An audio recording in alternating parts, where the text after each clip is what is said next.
That is all. Okay.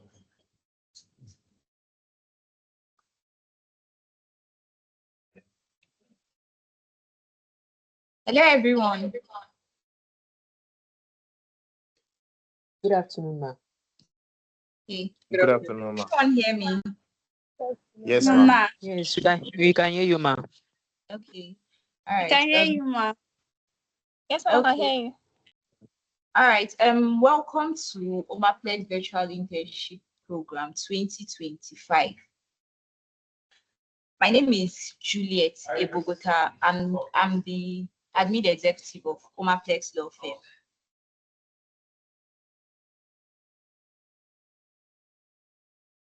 Welcome, ma. So today, hello. We still with you, We ma. can hear you, ma. Okay.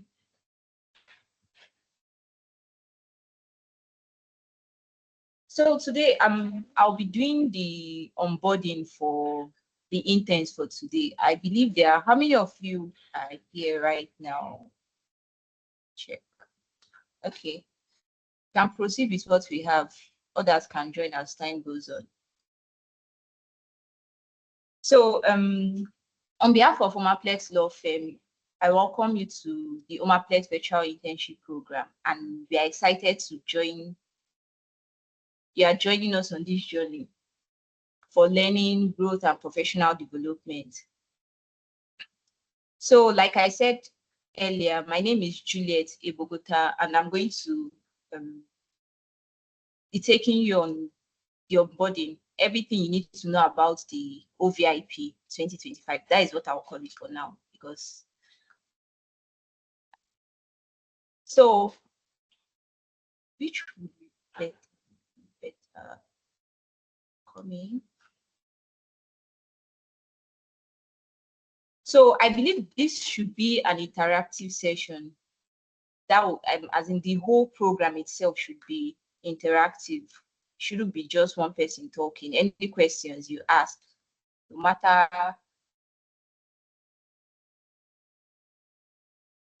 what you are doing, any question you want to ask, you can ask. So at Omaplex, we strongly believe in nurturing young talent and providing opportunities to gain practical insights in the legal profession. During your time with us, you engage with real-world tasks, interact and experienced professionals, and most importantly, you challenge yourself to think critically and creatively. Remember, this is a space to learn, to ask questions, and to contribute meaningfully. We hope this experience will inspire you, broaden your perspective, and give you the confidence to step into the legal world with greater clarity and purpose. So I'll start with your orientation program. I don't know. Let me try and see if I can share the screen with you guys. If I cannot, we'll just proceed. I have just 10 minutes to take you guys on this. So this internship program is designed to be a work experience program for interns to gain practical skills and knowledge on several key practice areas within the Nigerian legal system, inclusive of certain disciplines requisite for running a successful legal practice. We have several objectives for this program, and the first one is to expose budding lawyers to the work processes of the legal industry, while also building the necessary competencies and skills to excel in global trends. Secondly, we want to expose you guys to valuable opportunities for learning and growth, and to equip law students with practical legal skills and insights through mentorship and real-world experience, bridging the gap between academic learning and professional practice. So for feedback or anything you want to ask, I believe you have a WhatsApp group where you can interact, right? Hello? No, ma. No, ma. There was Okay. no There's no WhatsApp group. WhatsApp group. I thought the WhatsApp group was created for you guys. No, ma. Yes, ma, we have a WhatsApp group. There's a WhatsApp group. Okay, Yeah. please, how many people are there? I think people that are not in the WhatsApp group should check their email. Okay. All right. I know the WhatsApp group was created for everybody. So for feedback and anything, you can reach out faster through there, or use the phone number that you registered with.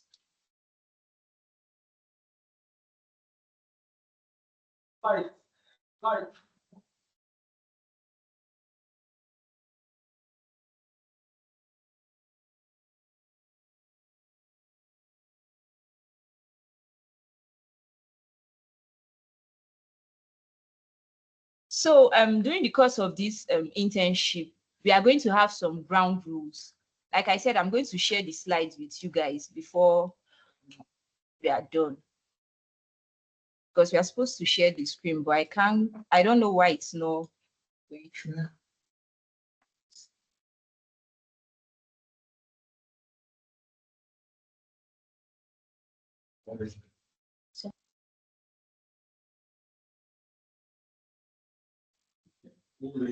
Okay, so we'll have some ground rules. Thank you. At the end of every session, the interns are to proceed to answer the multiple choice questions each section provides. And at the end of the meeting, you'll be tested on your assimilation of daily periodic tasks. You're also expected to work as a team in various groups in preparing your research papers. The internship is a copy of regular working day on Omaplex. Hence, interns are to maintain business etiquette and communication procedures. Each intern should ensure their identity cards are shown on their display pictures. Log in daily to the portal to get the tasks for the day and the link to the in session on a daily basis.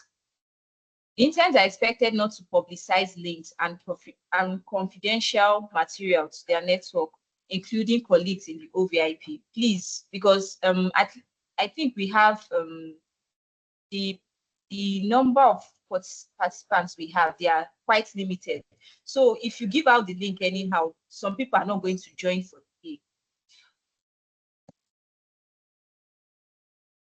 Then also, you're expected to work on every task assigned at the end of every session. All tasks are to be submitted on the portal. Submission of tasks is for 4 p.m. daily. At the end of every day, you are expected to submit your tasks on or before 4 p.m., please, so that your host for that day can go through them, because the work will be quite cumbersome. So please adhere to this. Then meeting rules must be adhered to at all times. Show of disrespect, disregard, and outright misbehavior will not be tolerated and will warrant disciplinary action. All interns will be appraised at the end of internship in groups and as individuals based on the following criteria: your level of participation, collaboration with teams, scores and test results. Then your dress code, please, please, please, and please. Our firm's official dress code for the internship program is business casual or smart casual. Whenever you are required to connect or interface using any video means of communication, we expect you to be presentable, neatly dressed, and avoid wearing unprofessional clothes like gym wears, sleep wears, or workout wears. We also respect and permit grooming styles, clothing and accessories that are dictated by religious beliefs, ethnicity, or disability. For ladies, your hairstyles must be neatly styled and conservative. That is no long or indecent nail fixing. Painting and no elaborate hairdos with odd colors, please. Men's hairs and beards must be neatly cut and trimmed. Thank you. Then at the end of this internship, all interns who completed this program, that is from beginning to end, from its commencement to its conclusion, will be awarded a certificate of completion. We also award some interns additional certificates, such as certificate of outstanding performance, certificate of best counsel in the moot trial session. Then we also have intern of the week. And we also have certificate of outstanding performance. I've said that before. Certificate of completion. That one is general. So the intern of the week for the during the course of 4 weeks. So we'll have 4 interns of the week. On Friday, we'll choose for this week. And like I said earlier, prior to this, there is your participation, as in your level of participation will determine that. Then this certificate of completion, please, it's not you come today, as in you log in today, tomorrow you won't log in, next tomorrow you won't log in, then maybe after like 3 days you will log in again, then next week you will log in for some days and you will not log in. Then at the end of it, you expect that you should be given a certificate of completion. It doesn't work that way, please. Let's not choose which session we want to attend, please. So I believe that is that for the onboarding. So thank you for joining the Omaplex Virtual Internship Program 2025. And that is all. My name is Juliet Egbogota. Are there any questions for me, please?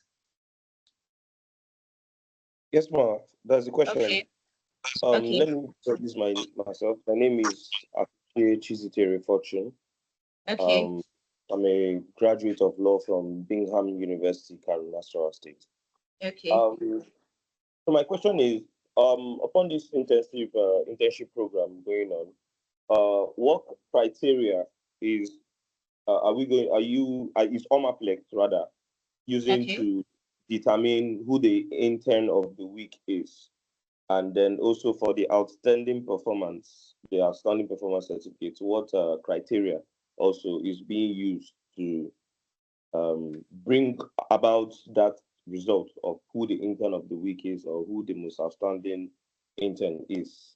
Okay, it's clear that this for certificate of participation, we also should always clock in every day as long as the tasks are every day. So that one is like 10/10 attendance. So that one is understandable as a criteria. Okay. But what yardstick are you using for the intern of the week and also for outstanding performance? Thank you very much, ma'am.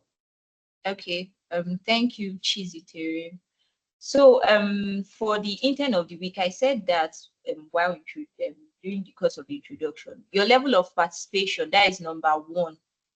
Your level of participation, your level of collaboration within teams, like I said, you'll be shared into groups. So your level of collaboration within yourselves and your test scores and your results.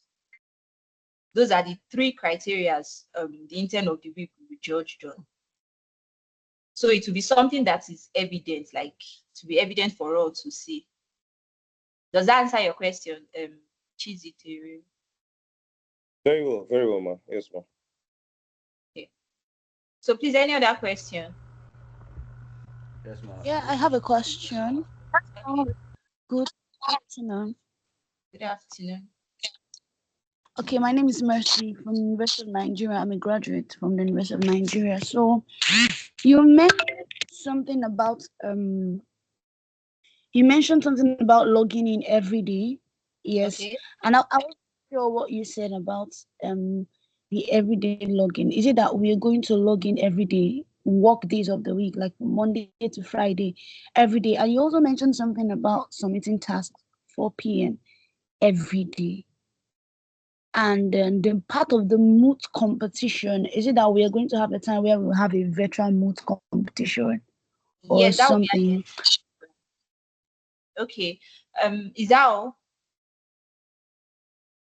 Yeah, I didn't get that very clear. So I just wanted to be sure what you said. Although they already asked part of the question I wanted to ask, so that's already answered. So the part of the everyday login, I want to know if we are supposed to log in every single day. Yes, during the course of the the internship, that is from 22nd of, that is from today to next week Tuesday. So it will end on the 30th of September. So we're expected to log in every day. You get, for 1 week Yeah, straight. although something, Okay. sorry, Although what? something is not clear. You said that we are going to log in every day and it ends next week Tuesday, but you said there are 4 internship weeks. If unless I didn't get that clearly, you Okay. mentioned that there are 4 weeks, but we are expected to log in every day till next week Tuesday. Is it that the remaining days of the duration of the internship we are not required to log in? I want to be sure. No. The internship starts from the 22nd of September and ends on the 30th of September. So that is 7 working days. So the 4 weeks I said previously, that was an error from my end. Can you hear me? Yeah, I can. I think I get that clearly. Thank you. Okay. Thank you. Yes. All right, good afternoon to you, ma'am. I'm sorry, excuse me. My name is Wemimo, and All right. I would like to ask about the WhatsApp group.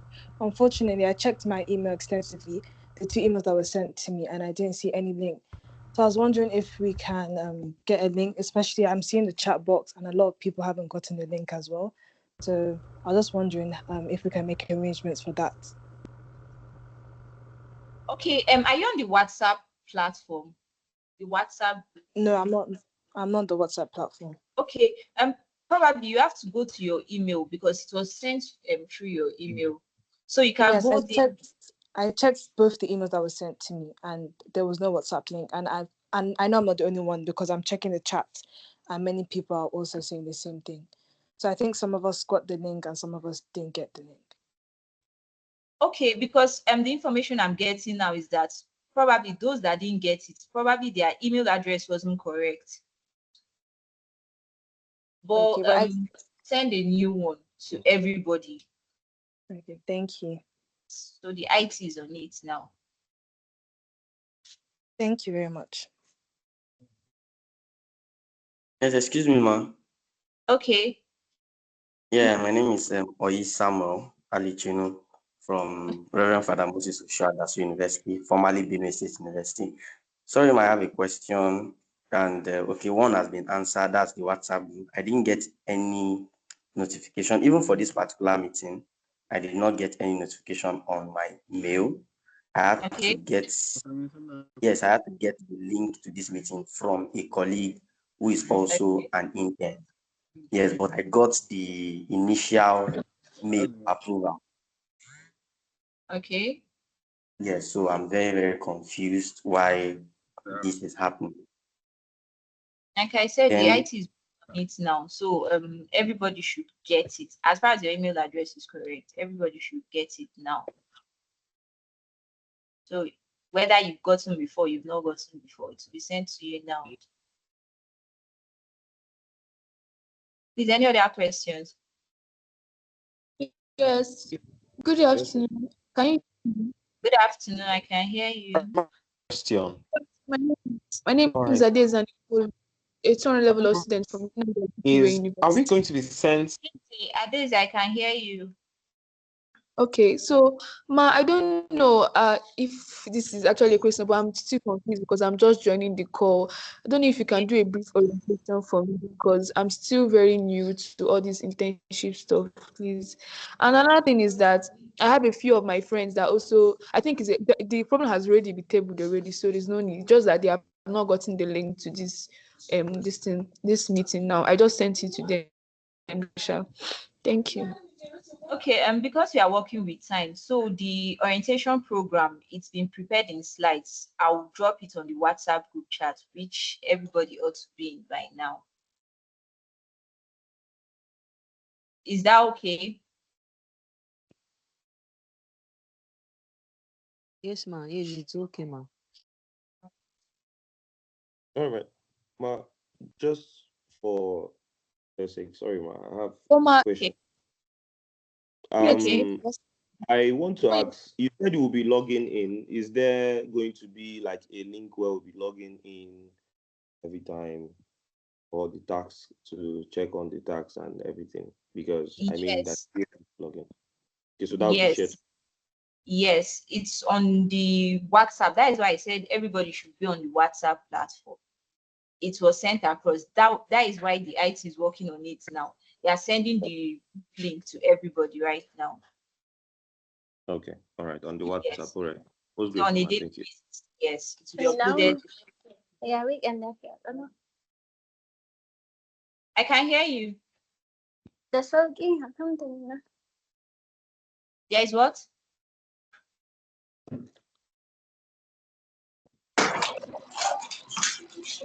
Okay, ma, good afternoon. Can you hear me? Yes, I can. Okay, I'm Okafu Benjamin from Anambra State University. Ma, please, I wanted to ask, for clarity's sake, like, what's the time frame for each time we log in? Because you said we're going to be submitting a tax before 4. Yes. Yes. Like, so, what's the time? Okay, every day it's 1 hour 30 minutes. So we expected to start from 1 p.m. to 2:30 p.m. Okay, ma'am. Thank you very much. So from anything from 4. It depends on your host for that day though. So it depends on the kind of task you are being assigned that day.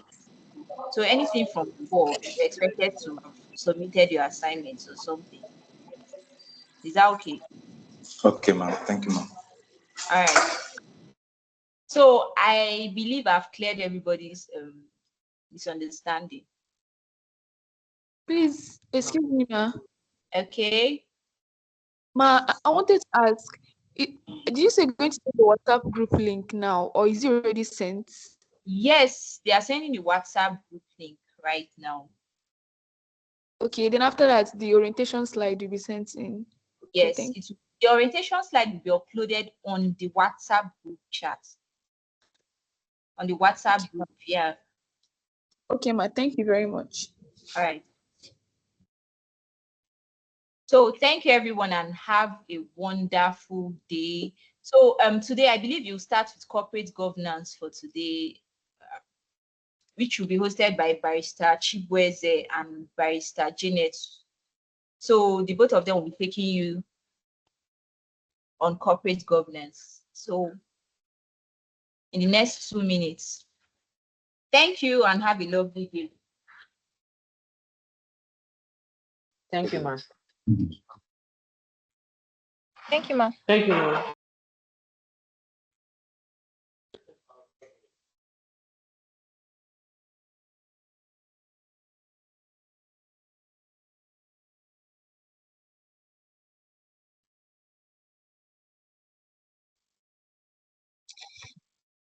Hello, good afternoon, everyone. Can you hear me? Good afternoon, ma'am. We can hear you. Oh, okay, sorry. I thought it's from my side. My name is Barrister Janet Udoka, one of the corporate lawyer in Omaplex law firm. Without wasting much of our time, because if you look at our time, we have used up to 28 minutes. So I'm going to rush it so that Barrister Chibueze will take on the topic and be able to explain to us extensively. Okay. So a simple question. Let's begin with of course, you know what we are taking, the topic of today, that's corporate governance. That's what we're taking today. So let's begin with a simple question. What do you think caused some of the biggest corporate scandal in history? Please take that question down, because after the lecture, I will ask that. Basically, that will be after the lecture, so I will know that we are all flowing up. Take this question down, because I would like to hear your opinion on this.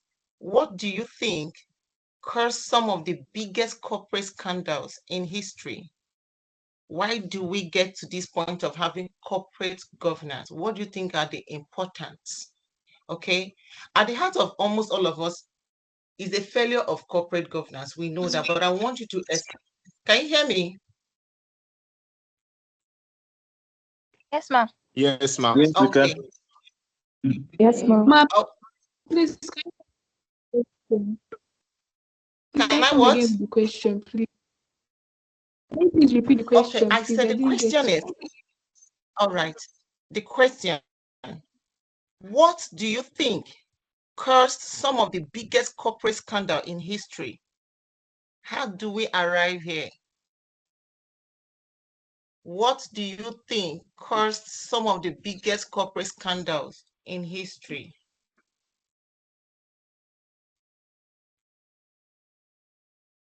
Do we all get the question now?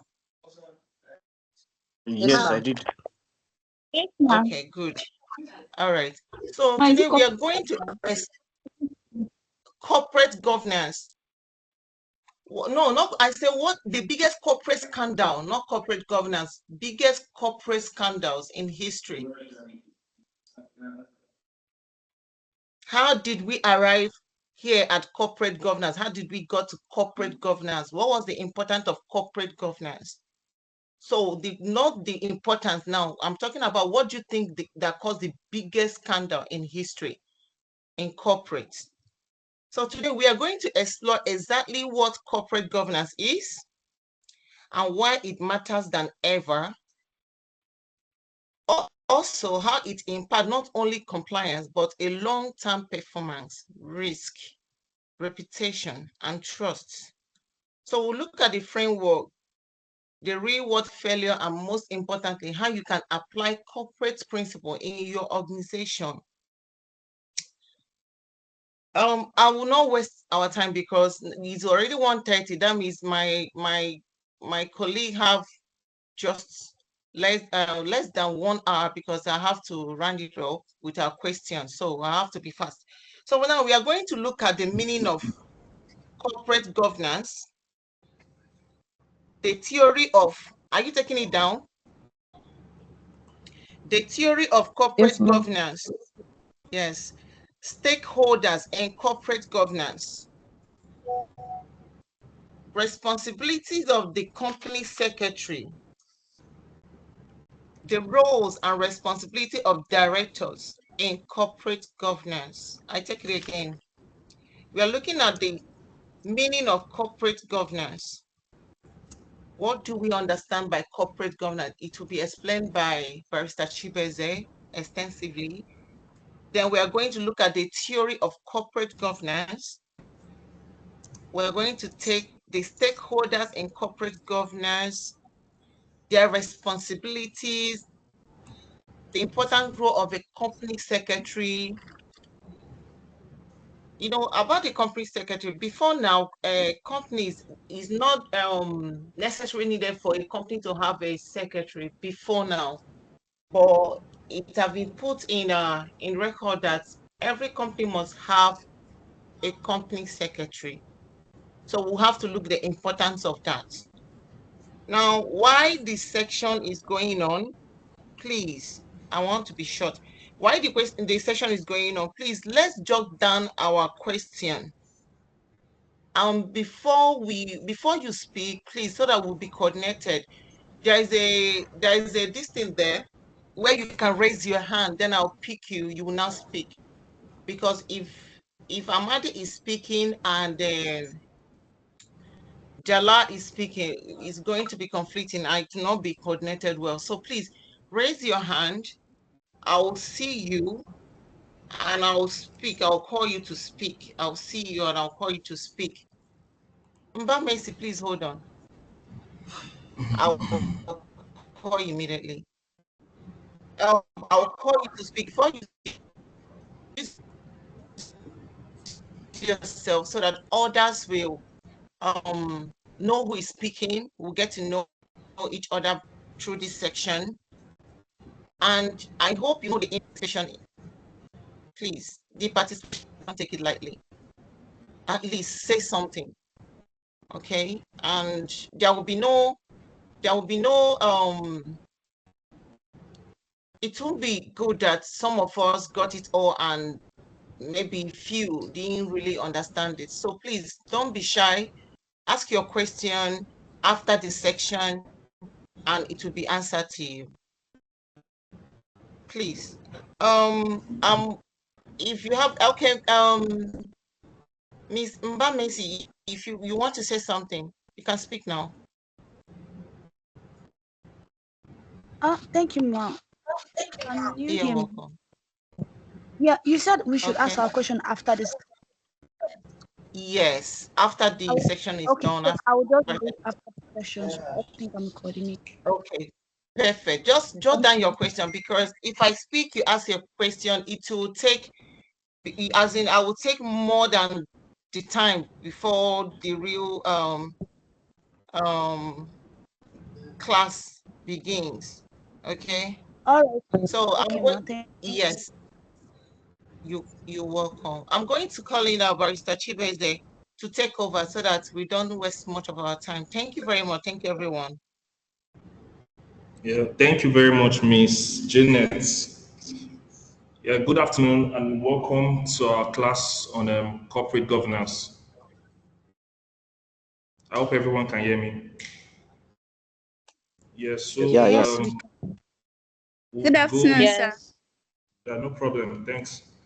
What is corporate governance? Okay. Yeah, corporate governance is indeed a unique concept that touches on various aspects of how businesses operate. At its core, corporate governance refers to the framework of policies, rules, procedures, and structures that guide or control a company's operation. So we are going to break down these two terms, corporate and governance. First off, what is corporate? I think the term is connected to companies, business, or any organization or organized entity with an economic purpose. Then, for governance in this business context, governance refers to how power and decision making exercised within a company or a corporate entity. This is about ensuring that the organization is directed and controlled in a way that aligns with goals, compliance, and legal standards that meet the expectation of the shareholders and stakeholders. So when you combine both terms, we have corporate governance, and this refers to the system, processes, and structures that ensures a company is well managed and operates within ethical, legal, and performance standard.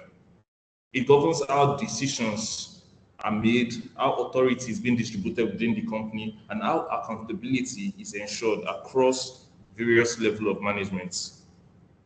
So in practical sense, corporate governance includes the rules and regulation. These rules and regulation could be both internal, which are known as company policies, or externals, which are laws and industry standard regulations that the company must follow. Good corporate governance ensures compliance with both legal obligations and industrial norms. Second, we have the policies and procedures. Corporate governance also include policies and procedures that are internal standards or operational guidelines of a company. That is the guideline of how a company is being run, the internal guidelines of how a company is being run. This is what we refer to these policies and procedures. This could also include the financial management down to the employees' conduct in the company. Then we have the decision-making structures, which involves the board of directors, executives, and other governing bodies that oversee the company's management and ensures that there is a balance of power among these entities to check and balance and avoid concentration of authority in one group or one person. Then we have accountability and transparency. Good corporate governance requires that the company be accountable to its stakeholders.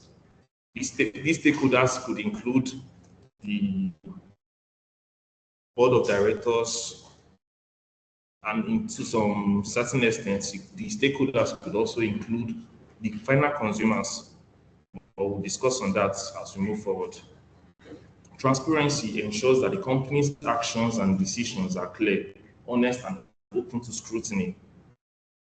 I can't discuss corporate governance without highlighting the importance of the Cadbury reports of 1992. This Cadbury report is a significant milestone in the development of corporate governance principles.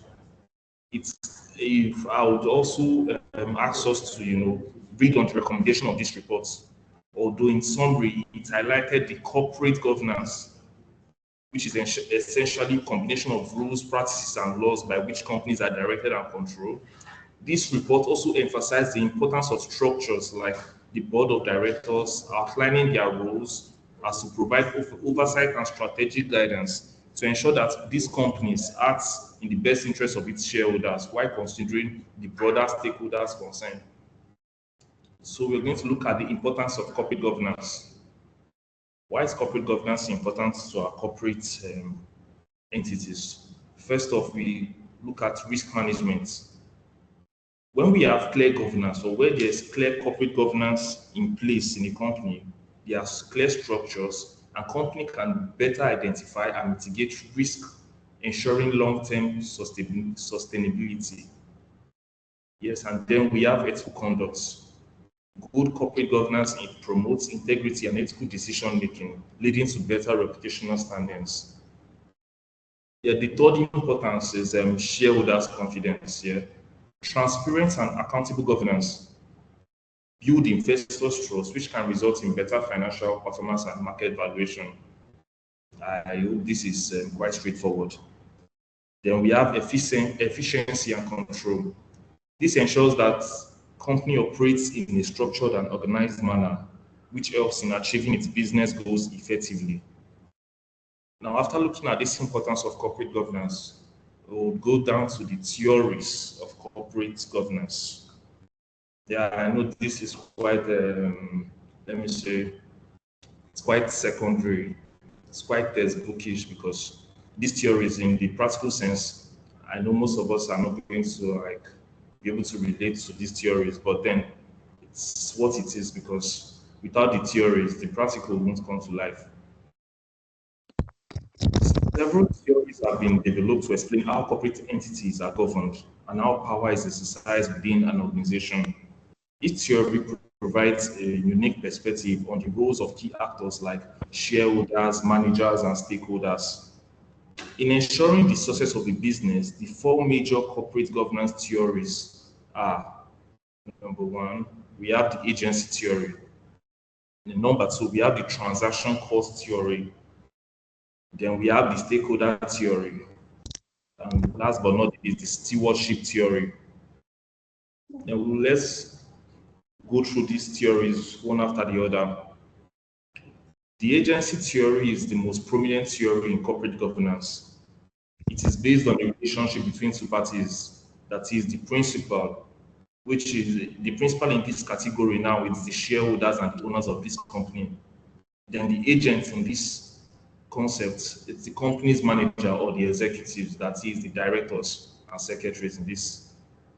In this theory, the principal delegates decision-making authority to the agents to act on their behalf in managing the company. The expectation is that the agent will act in the best interest of the principal. However, in practice, there's always the potential of conflict of interest because the agents might tend to pursue their own personal goal rather than those of the company. For example, the manager might prioritize personal benefits like a higher salary or company perks instead of focusing on the long-term profitability or growth of the company, which benefits the shareholders. This potential misalignment of interest is also known as the agency problem. To solve this issue, mechanisms such as incentive structures, performance-based bonuses, and corporate governance frameworks like board oversights are often put in place to align the interests of the agents and the principal. So that is all we have for the agency theory. Then we go over to the transaction cost theory. This transaction cost theory focuses on the cost associated with conducting transactions in the business world. In corporate governance, it seeks to explain why firms exist and why they either expand internally or outsource certain functions to the external markets. The theory argues there are two ways to organize economical activities. One, the internal production, that is production within the company, and external production, that is outsourcing or collaborating with other firms to get to a particular goal. The choice between these two methods depends on the transaction cost, which includes negotiation and contracting costs, monitoring and enforcement costs, then the adaptation costs. In a corporate governance context, companies must decide, or corporate entities must decide whether it is or more efficient to perform a task in-house or to outsource it. For example, take for instance an IT system in-house is too costly due to specialized skill requirements at the cost of technology. In this scenario now, a company might choose to outsource this function to reduce the cost. So that's why we call it the theory of costs, the transaction cost theory. In a corporate governance context, companies must decide, yes, whether it is efficient to perform a task in-house or outsource it. And this theory is important in governance because it helps companies make decisions in resource allocation and how to manage relationship with external corporate entities. Without these theories, I don't think there will be any need for big companies to transact with each other when it comes to meeting up with a particular goal or something. Then let's go to the third theory, the stakeholder theory. Unlike agencies theory, this focuses mainly on the interest of shareholders. Stakeholder theory takes a broader view of corporate governance. It argues that a company should be accountable not just to shareholders, but to all parties who are affected by its action and have a stake in its success. In this theory, stakeholders include employees,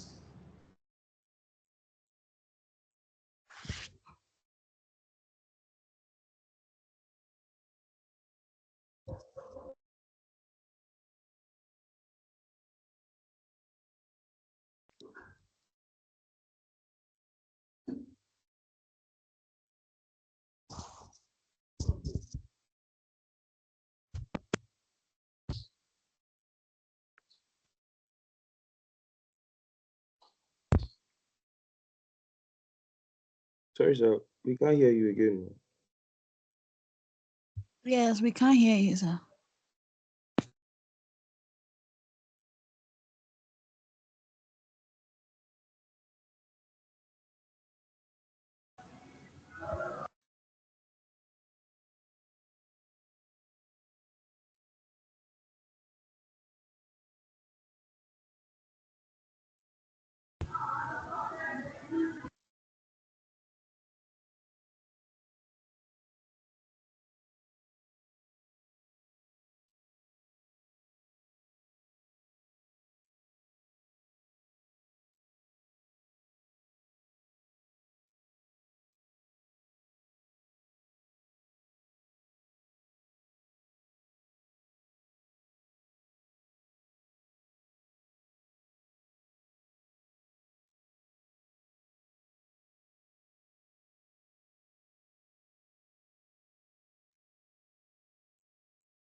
Hello, can someone hear? We can hear. Yes, ma'am, we can hear you. We can hear you more. I don't know what's happening. But just hold on a minute, please.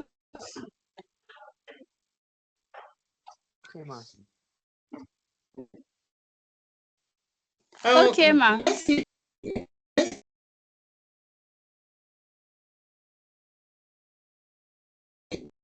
You are still line. You have a question for us? Hello, Mercy. Can you hear me?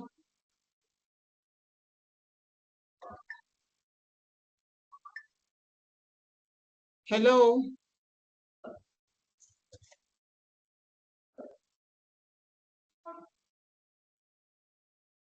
Can you hear me?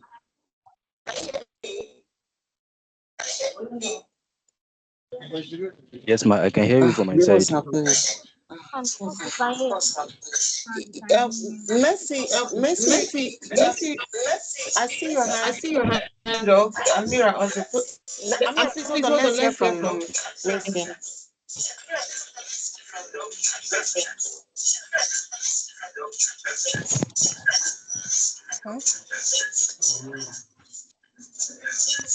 Okay. While we're waiting for Mercy, Amira, you can go on. Yes, ma, I think you are using two devices close to one another while talking.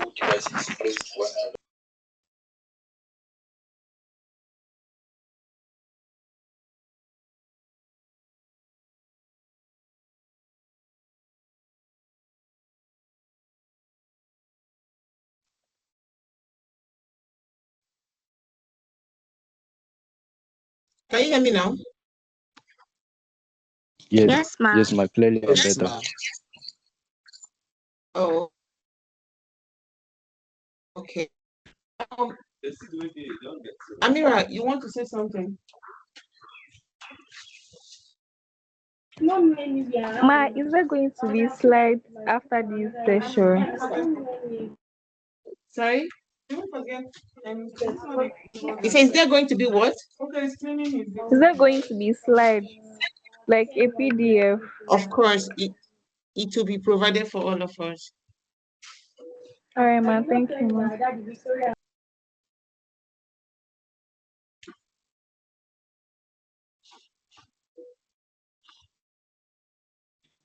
Oh, Miss Miriam, you want to say something?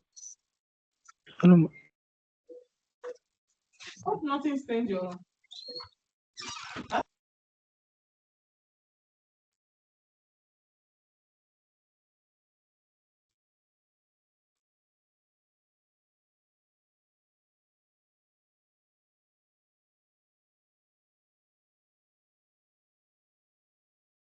Are you around?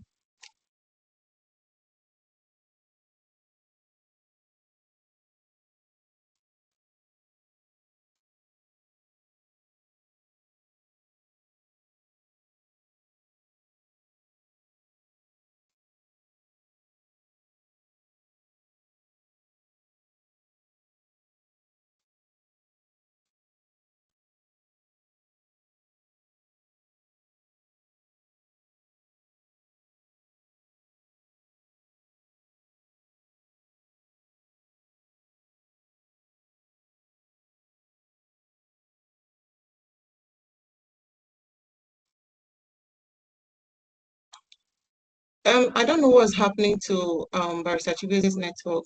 Adeze, please, you want to say something?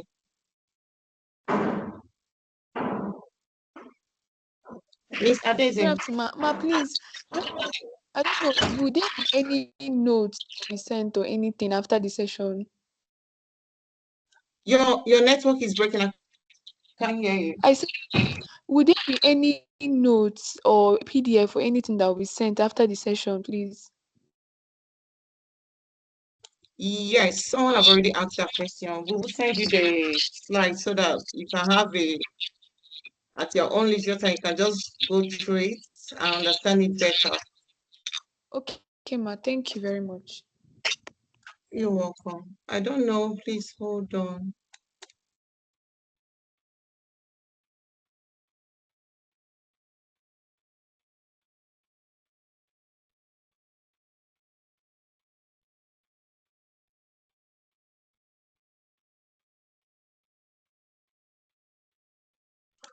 Okay, while we're waiting for Mr. Chibueze to come in, I asked a question.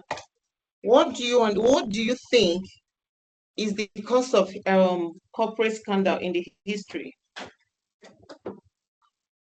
At least let's take this little time we have while Barrister Chibueze come back online to continue the lecture. So let me ask, let's get down to my question. What do you think is the reason behind corporate scandal before governance in business? Please, can someone answer that? Okay, let's take a Arafat. I'm sorry if I don't pronounce your name well. Abdul Salam, you can speak, please. All right, ma'am. Good day, ma'am. My name is Absalam Arafat. I'm a graduating law student from Christian University Abeokuta. So regarding your question, sorry, take that again. I didn't hear you. All right, I said my name is Absalam Arafat. I'm a graduating law student from Christian University. So your name is what? Abdusalam Arafat. Arafat. Okay. So I'm a graduating law student All from right, go Christian on. University. So regarding your question, the problem that comes in to corporate governance or why we need corporate governance in Nigeria, I want to link it, or I want to rephrase it from what our previous barrister said to the agency problem. When he was discussing about the agency theory, he mentioned something called the agency problem, where the principal, which are the stakeholders, and the agents, which is the director, where the director does not act in for the best interest of the company or the best interest of the stakeholders. So this is due to maybe lack of duty of care or duty of loyalty, as one of the biggest scandals in history. Even I think we can all relate to um, this there was this loan scandal that happened. I think it was CDC. I think around that February March, where a lot of people lost their money to a loaning company, where they will loan money and then the company will now give them interest. So I think this is because of due to lack of duty of care or duty of loyalty, in that the directors of these companies don't really act in the best interest of the shareholders. And the shareholders do not just include, just the stakeholders, but as he also said, can also in some cases include the consumers. And I think this is why corporate governance comes in, to ensure that the directors or the agents that are acting on behalf of the company act in the best interest of the company. So that would be all, ma'am.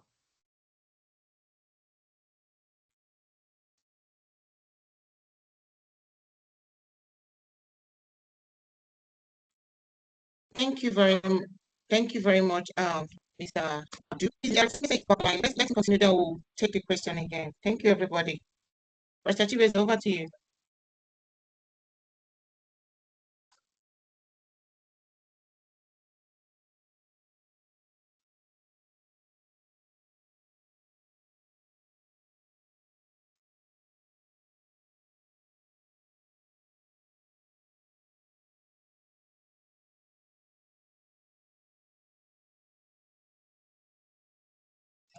Mr. Chibueze, are you here?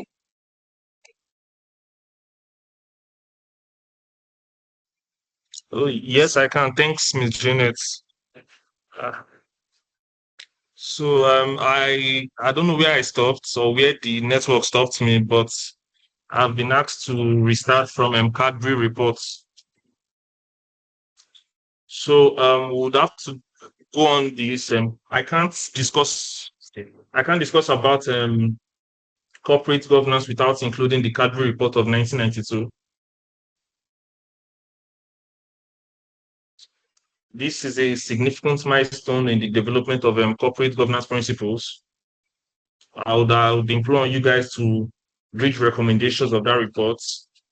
But from my own end, it highlights the corporate governance that's essentially the combination of rules, practices, and laws by which companies are directed and controlled.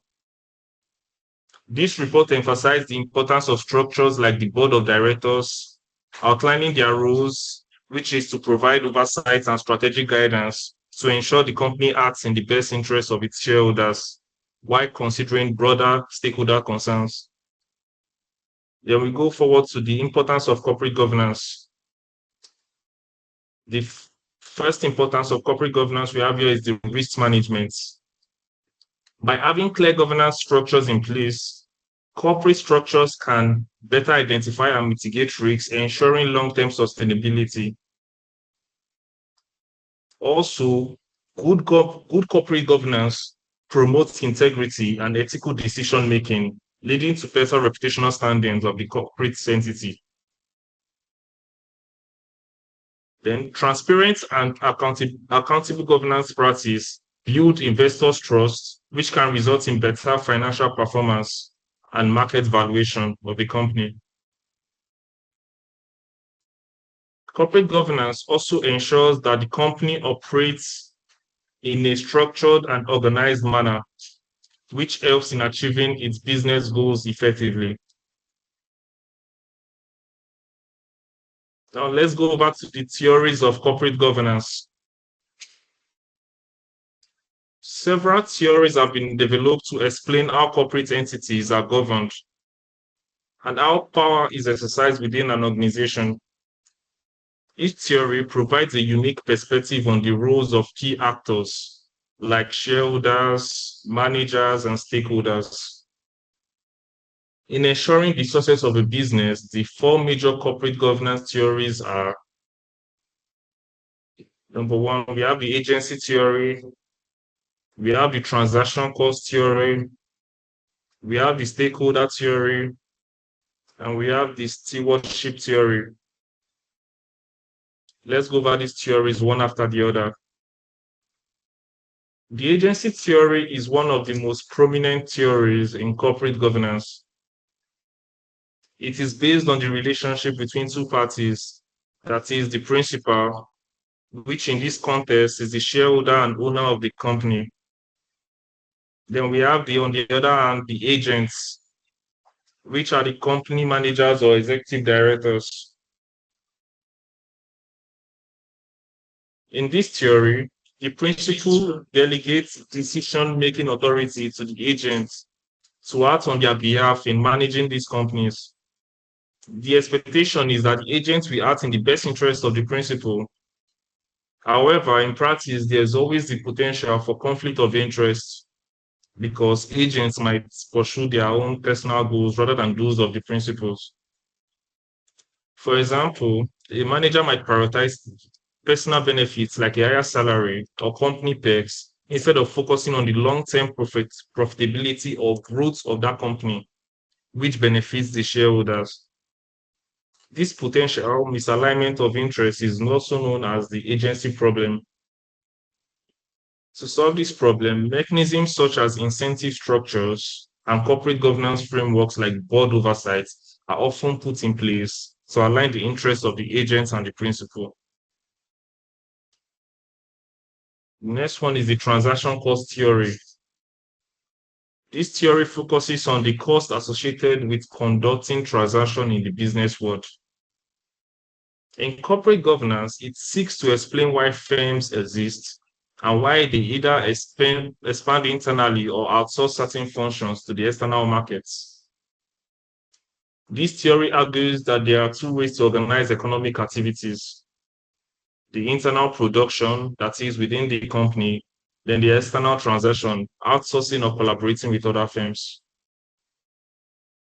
The choice between these two methods depends on the transaction costs, which includes negotiation and contracting costs, monitoring and enforcement costs, then the adaptation costs.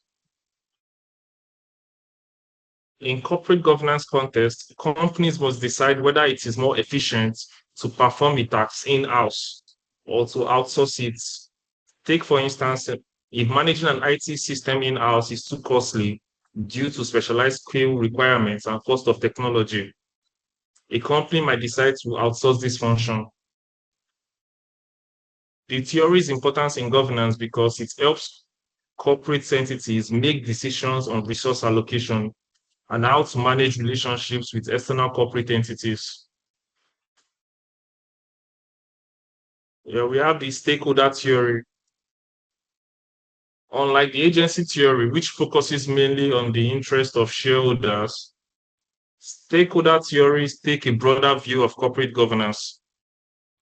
It argues that a company should be accountable not just to shareholders, but to all parties who are affected by its actions and have a stake in its success.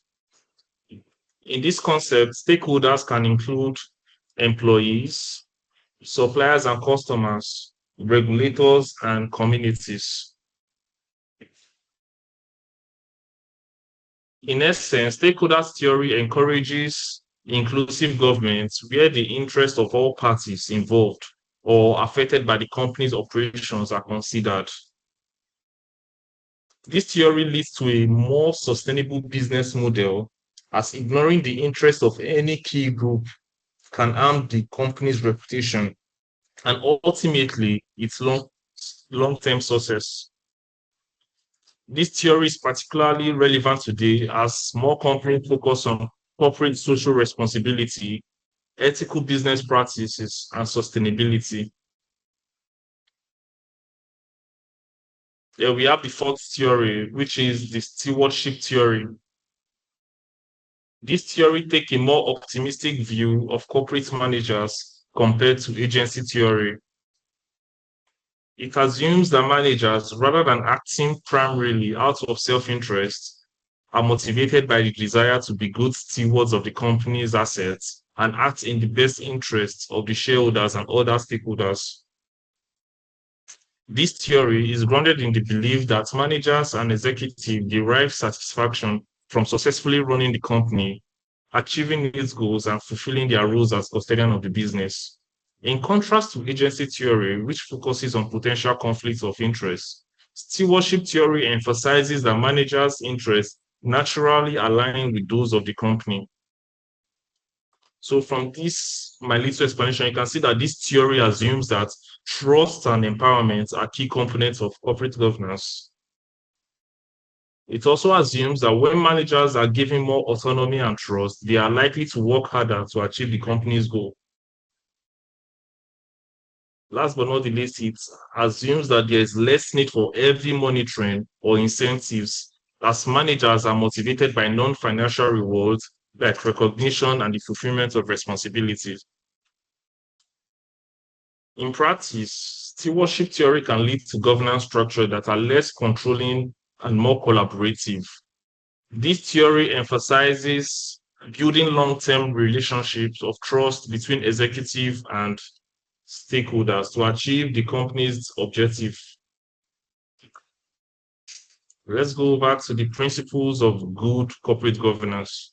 Sometimes I like to refer to them as the core pillars, of good corporate governance. Number one, we have accountability, which means that individuals in leadership positions, such as the board of directors or management, must be answerable for their decisions and actions. Every decision should have a clear rationale, and those responsible must be able to justify their actions to shareholders, stakeholders, and other regulatory bodies. The second core principle of good corporate governance is transparency and disclosure. Transparency is critical for building trust with stakeholders. It means that all important business information, including financial performances, strategic decisions, risk factors, and all should be accessible and clear. This principle ensures that stakeholders, including shareholders, employees, customers, and the public, are fully informed about the company's operations and future plans. Responsibility, the third principle of good corporate governance. Responsibility. This refers to the ability of a company to assign tasks and decisions to the right people, ensuring that everyone is aware of their duties and accountable to them. A key aspect of this principle is effective monitoring to ensure that these responsibilities are fulfilled. For example, if a company faces a compliance issue, it must be clear as to who is responsible for monitoring regulations and ensuring compliance to avoid costly penalties to that company. The fourth principle of good corporate governance, independence. Independence refers to the ability of decision makers to act without undue influence from personal interest or external pressure. It is essential to avoid conflict of interest in corporate governance, where personal gain might interfere with sound business decisions. Good governance requires that actions and decisions are made objectively and in the best interest of the company and its stakeholders. Structures like independent board of committees are often established to minimize conflicts of interest and ensures that decisions are unbiased and driven by the company's long-term success. Let's look at the benefits of good corporate governance. Some of the key advantages of good corporate governance are, number one, we have effective decision-making. Good corporate governance ensures that decisions are made based on solid information, deliberation, and analysis, since accountability and transparency are at the core of governance principle. The second one we have is effective regulatory compliance. Strict adherence to corporate governance principle promotes compliance with legal and regulatory requirements. Companies that follows good governance practices ensures that their policies and operation aligns with the law and standard of their industry.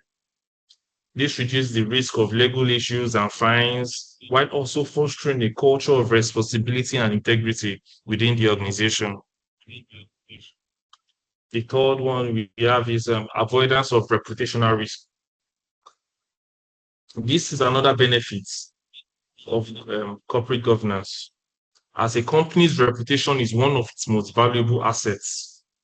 So by being accountable, transparent, and ethical in its decision-making, a company can protect its reputation, such as poor governance practices, such as hiding of financial losses or engaging in unethical behavior can damage a company's image and result in the loss of customers and investors' trust.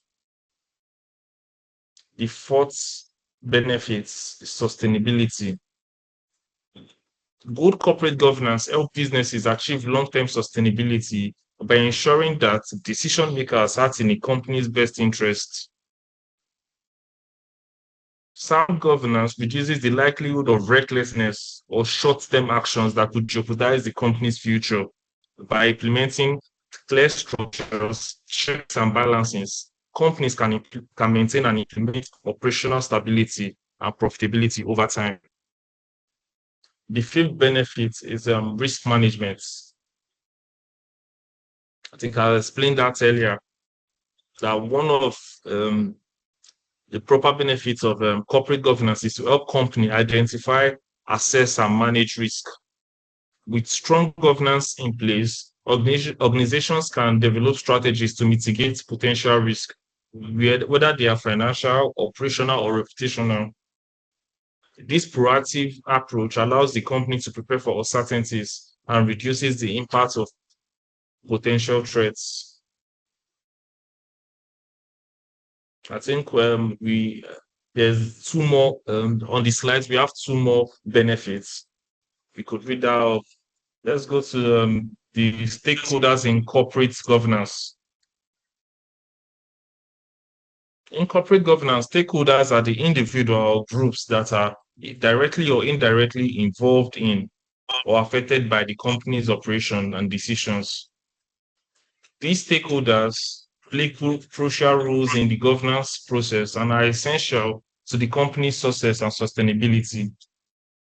Let's take a closer look at some of the most prominent stakeholders in corporate governance and their roles. The first one we have here is the regulators.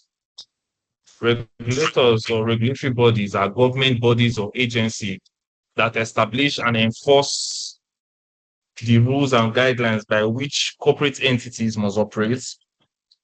Their main role in corporate governance is to ensure that corporate entities comply with the laws and regulations specific to their industry. This could include financial reporting standards, environmental regulations, consumer protection laws, and labor standards.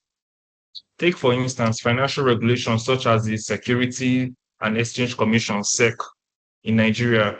It ensures that publicly traded companies provide transparent and accurate financial reports. Then we also have the Corporate Affairs Commission that ensures that corporate entities in Nigeria are duly registered. Regulators or regulatory bodies they play a crucial role in maintaining accountability and transparency, ensuring that companies act ethically and legally in their operations. In addition, regulators protect stakeholders such as investors and customers from fraud, mismanagement, and other risks that could arise if the company fails to follow established rules. They ensure the company operates fairly, providing a level playing field for all market participants. Then the second stakeholder we have here are the investors. Investors are individuals or entities that provide capital to a company, often in exchange for equity or ownership stakes. They are vital stakeholders because they finance the business, especially during its early stage or when it needs to expand.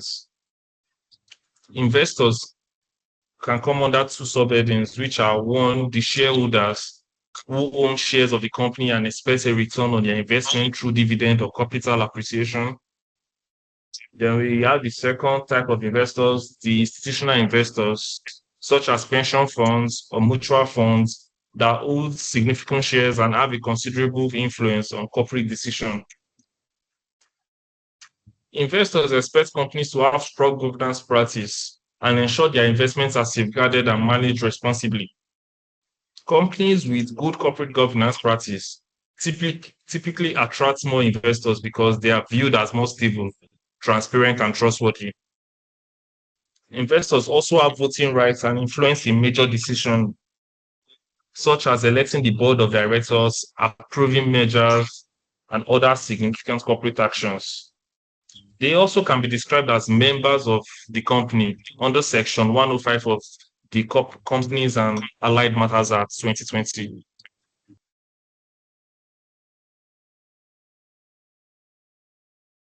The third stakeholder in corporate governance are the customers. Customers are one of the most important stakeholders in any business, as they are the reason companies exist, or some of these companies exist.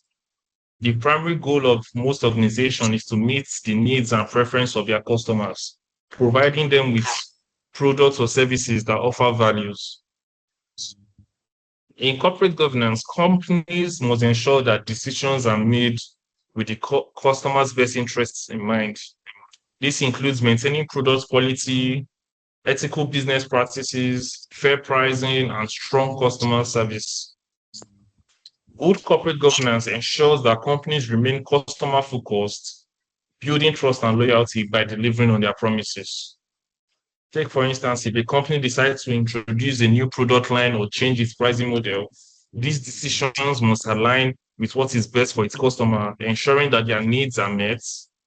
Because when customers are satisfied, it leads to better business performance, which benefits all other stakeholders. The fourth stakeholder we have here is the community. The community where a company is located or operates is another important stakeholder in corporate governance. The action of a business can have both positive and negative effects on the surrounding community. Take, for instance, companies may create jobs, stimulate economic growth, and engage in corporate social responsibility initiatives that benefit the local population, that is, the community's population. On the other hand, poor corporate practices such as pollution, unethical labor practice, or neglect of local infrastructure can harm the community.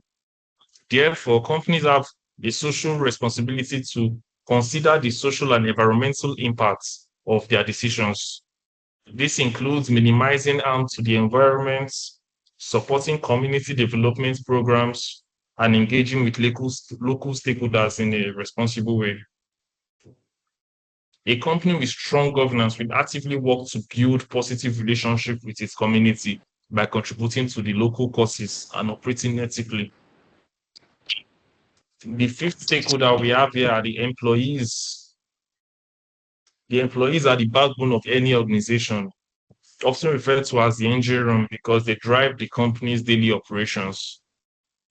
The success or failure of a company largely depends on the engagement skills and motivation of its employees. In corporate governance, it is essential to consider employees' welfare, ensuring that they are compensated, treated ethically, and provided with opportunities for growth and development. Employees should have a voice in the governance process, particularly in decisions that directly affect them, such as changes in company structure, work conditions, or strategic directions. Companies with good corporate governance often have policies in place to protect workers' rights, promote diversity and inclusion, and provide health and safety measures. In return, well-governed companies that respect and empower their employees are most likely to foster loyalty, productivity, and innovation. When employees feel valued and are given tools to succeed, they are more likely to contribute positively to the company's growth.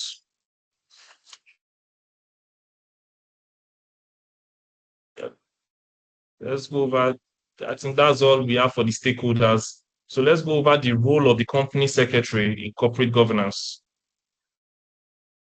The company secretary plays a critical role in facilitating good governance practice, ensuring that the board and the company comply with legal and regulatory requirements. The responsibilities of the company secretary extends to ensuring compliance with corporate laws and regulations, assisting in the effective administration of the company, including preparing board meetings and keeping accurate records, acting as an advisor to the board of directors in governance matter, promoting transparency, accountability, and ethical practice in decision making. Now let's go under the Company Allied Matters Act 2020 and check the responsibilities that's contained under Section 330 of CAMA 2020. I think, okay, yeah, the Section 330 of CAMA provides for the appointment of a company secretary, mandating that all public companies must appoint a company secretary. Please note that private companies are not required by law to have one, but they can appoint a secretary if they choose to. The law stipulates that the secretary must have the necessary competence and qualification to perform their duties effectively, ensuring that only qualified individuals are appointed to this crucial position. The appointment of a company secretary signifies the importance of the governance within an organization and highlights their role in supporting the board in discharging their duties.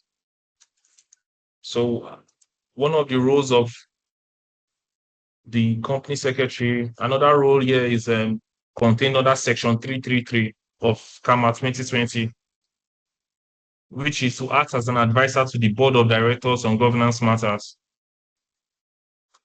The secretary should ensure that the board complies with legal and regulatory obligation and adhere to best corporate governance practices. This includes advising on proper procedures for decision making, the company's obligation under CAMA and other relevant law, best practices for ethical and transparent business conduct. So when we talk about proper procedures for decision making, that the secretary should make sure the board are following. The procedures we're talking about are like, when we talk about adding of a new director, there are procedures laid down in CAMA. It is the role of the secretary now, the responsibility of the secretary to make sure that the laid down rules in CAMA 2020 are being followed, to appoint their new director, appoint a new member of the company, appoint or follow any practice we have in a company today. Most of them are laid down at CAMA 2020. So it is the role and responsibility of the secretary to make sure that, yes, we are compliance ready and all. So when we talk about another role here we have is contained under Section 335 of CAMA 2020, organization of board meetings and general meetings. One of the fundamental responsibility according to this Section 335 is the effective organization of board meetings and annual general meetings. This involved issuing notice for the meetings, preparing agenda, keeping accurate minutes of the meeting, and ensuring that decisions are documented and followed up for implementation.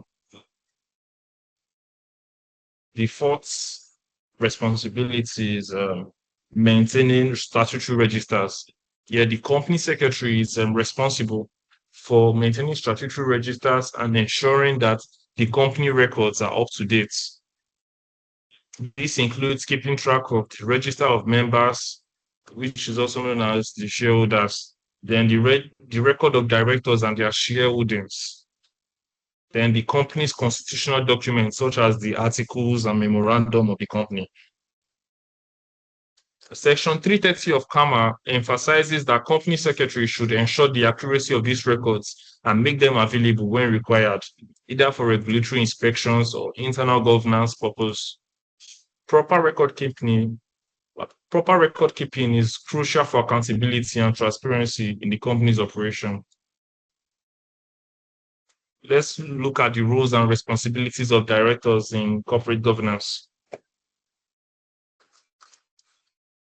For ordinarily, I'd explain that corporate governance refers to the system of rules, practices, and processes in which a company is being run, directed, and controlled.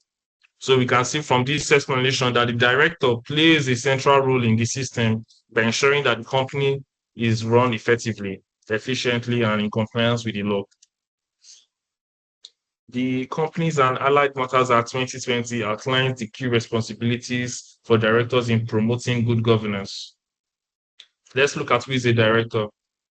Under Section 269 of CAMA 2020, a director is defined as any person who occupies the position of a director, regardless of the title.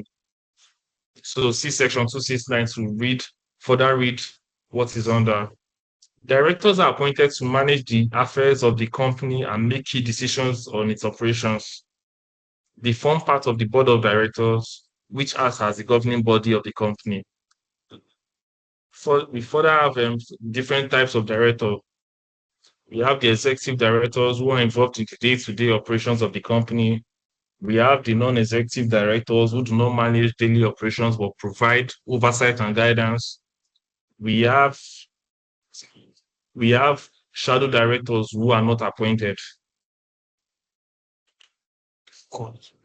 Let's look at some of these duties of the director.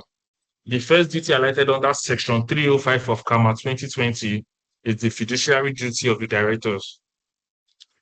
Under Section 305, directors have a fiduciary duty to act in the best interest of the company. This means that they must always prioritize the company's interests over their own personal gains. Their decision must be guided by honesty and the desire to enhance the company's value. Directors must avoid situations that lead to a conflict of interest and are required to disclose any interest they have in transactions involving the company. The fiduciary duty is a key aspect of corporate governance because it ensures that the director acts as stewards of the company's assets, working to protect and enhance shareholder value while considering the needs of other stakeholders. Another duty of the director is the duty of care and skill contained under the Section 282 of CAMA 2020. Section 282 places on directors the duties to exercise care, skill, and diligence in managing the affairs of the company. This requires directors to be knowledgeable about the company's operation, industry, and the legal framework within which they operate. Directors are expected to make informed decisions based on proper research and advice. Good corporate governance demands that the director take an active interest in the company's performance, regularly attending board meetings and ensuring that the decisions are made after considering all relevant facts. By fulfilling this duty, directors contribute to a culture of transparency and accountability. Compliance with the law. Section 279 of CAMA makes it clear that directors must ensure the company acts within its legal framework and meets its obligation to various stakeholders, such as regulators, employees, shareholders, and the community. It should be known that compliance is a cornerstone of corporate governance. So the directors should ensure that the company adheres to a financial reporting standard, tax laws, employment laws, and industry-specific regulations. Failure to do so could lead to legal sanction, loss of reputation, and financial penalties for the company. Another responsibility of the director is board meetings and decision-making.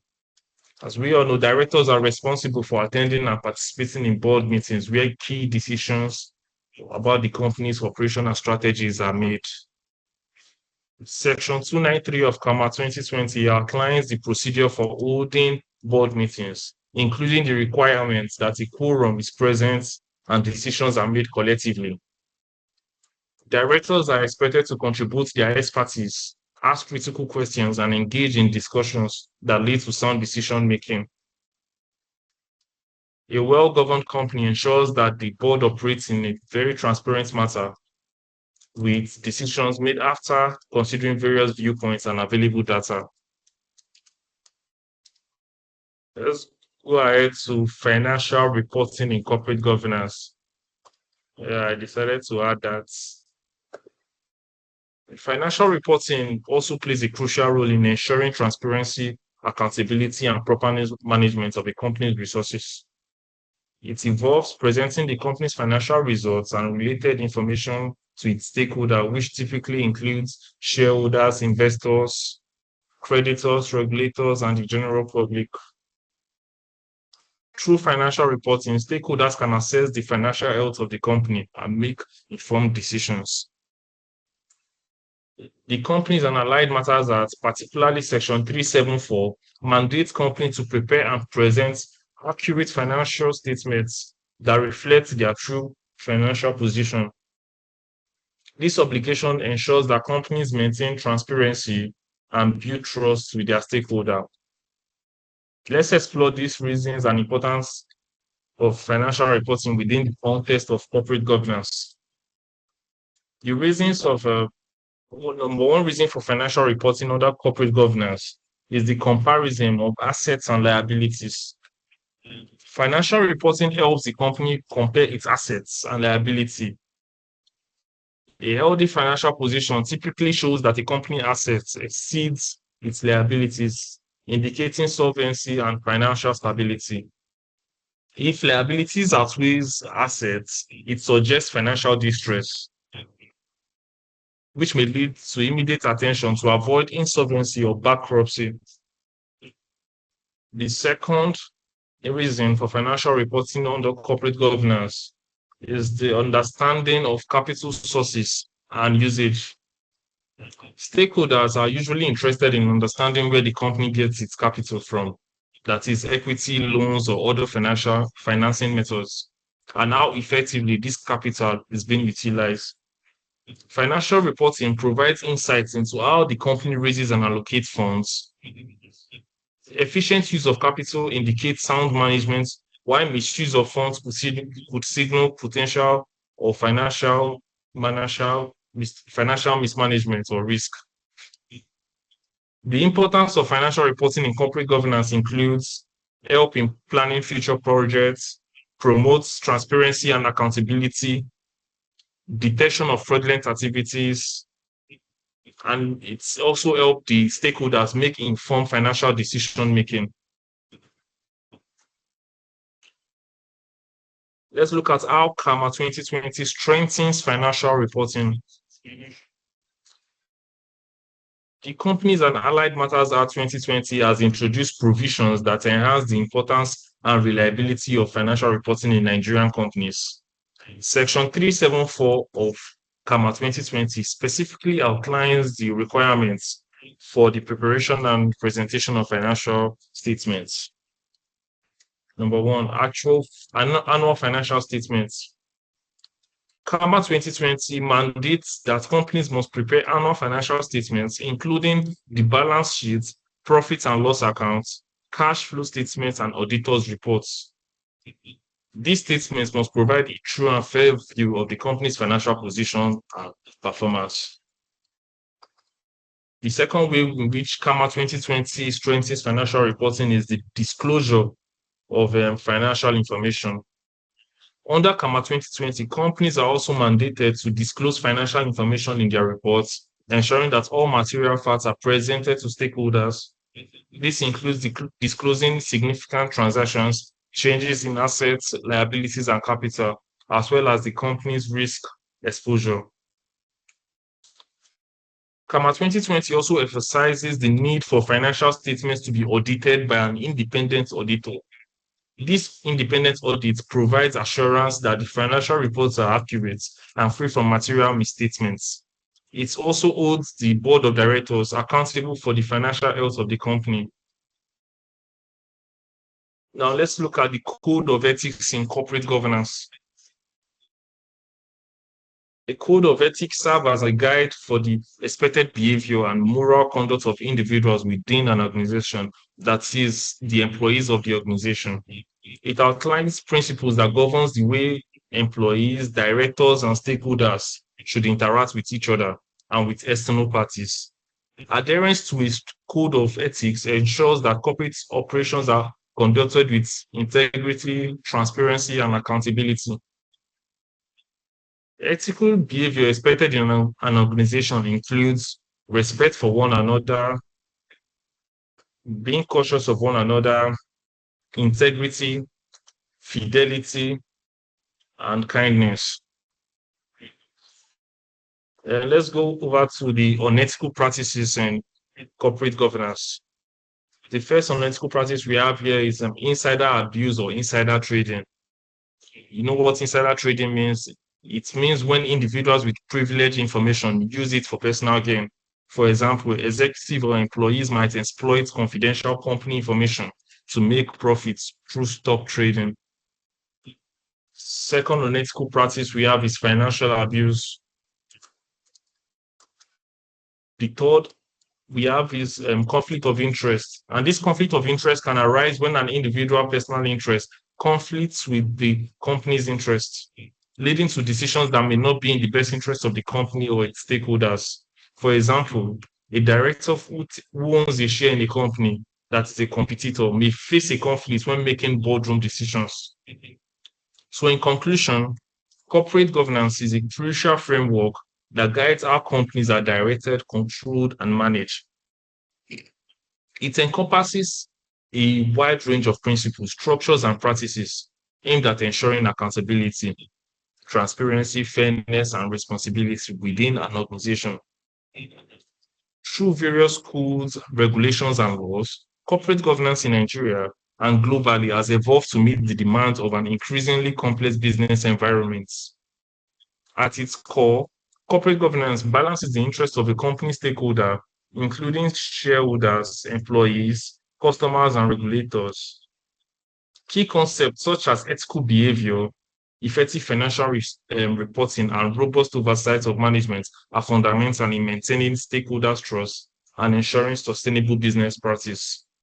So in essence, what the corporate governance is driving at, or what good corporate governance actually drives at, is, responsibility and transparency. Once we have a company with sound corporate governance, would have these four cores that are this in accountability, transparency, fairness, and responsibility. With this, I would have to end the class here. I've been signaled by my member that I've taken so much time. So I'd want to hand over the mic to Miss Janet for any questions you could have regarding this corporate governance.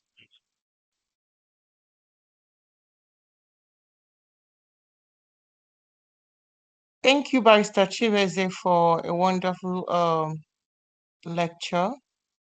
And I believe that everybody, we are paying close attention to what he was saying. Remember what I said initially, that the importance of this is not just coming online and then muting your mic and then go about what you are doing. Your participation is also of importance, because we put record of all those things. I remember somebody asking Miss Juliet a question regarding the outcome, this, that, and that. And sincerely speaking, we have to be we have to strictly put down this record down, because at the end of the day, is every whatever we have at the end of this program definitely will not get to everybody, because I'm seeing how many people online, 110, and I know the next section will be having more than this number. Therefore, your participation of importance, and not tomorrow you'll be like, I participated to the end of the program and I wasn't picked or nothing, I didn't get what others are getting and all of that. So I'll really appreciate, say something or drop your question on the Q&A section. Is of importance. Let's have your engagement. Okay, put down your question. It can be answered if not directly, but we can reply you on the Q&A section also. Please, let's take our question. Like I said, put down your question on the Q&A section so that I can pick you up. I'm not seeing any. Okay, Mr. Dunamis. Mr. Dunamis said, what sector of business does corporate governance apply to? Manufacturing company, insurance company, law firm? This is my question. Okay, Mr. Dunamis, can you just ask your question? Is he here? Hello, I'm a lady. My name is Dunamis. I am so sorry. Please, Okay, pardon me. Yes, I'm Adewenju Thank you. Dunamis from University of Lagos. I'm a 400 level law student. Yeah, so my question, I was asking that, okay, this corporate governance, does it apply to every company in Nigeria? Let's say, for example, Unilever, I don't know, I don't know Unilever is in Nigeria, but every company, manufacturing company, and every other thing. That's what I just companies that are just for, let's say, corporate doings. I don't know if you get that. No, please repeat. I didn't get that. Did anybody get the question? That's Yes, ma'am. Yes, ma'am. the person speaking. We'll be looking at it. Yes, ma'am. Let's go to Yes, our ma'am. Q&A section, not on the chat, please, so that whenever you're asking your question, it can be. Somebody's mic is on. Okay, So, Mr. Chibueze, did you Janet, get the with question? regards to the question that was just asked, I think I got what she said. She said something about are all companies mandated to follow the corporate governance. Yes, every corporate entity operating or running a business in Nigeria should follow their industry standard. Their industry standard, they are even laid procedures for every company, regardless of whatever industry you might be operating on. We have procedures, we have rules, we have regulatory bodies, we have why most of these companies in Nigeria, why you might not see them operating or why you might not see them adhering to these rules is because maybe they are still thinking small. When they begin to think big and go for contracts or try to create measure, when you're creating something big, when your company is on the big or is on a big level playing field, you are supposed to adhere to this. If not, you're going to come short under compliance. You're going to fall short under compliance. And when a serious company that wants to work with you conducts their due diligence on your company, once you fall short on compliance, that's a no for them. So the Nigerian factor of I would not do this until it gets to this point. That's what's holding most of these small companies back. But every big companies, you can see every company listed on the NSC, every Nigerian company listed on the Nigerian Stock Exchange market, I assure you, yes, they follow this corporate governance. Because once you fall short of this, before you know it, these are something. It's not something that will tell you. The repercussions could even land the directors in jail. Nobody wants to go to jail over a corporate matter, or it could even lead to the closure of the company. So to answer your question, yes, every large company or every serious company in Nigeria have a good corporate governance system in place.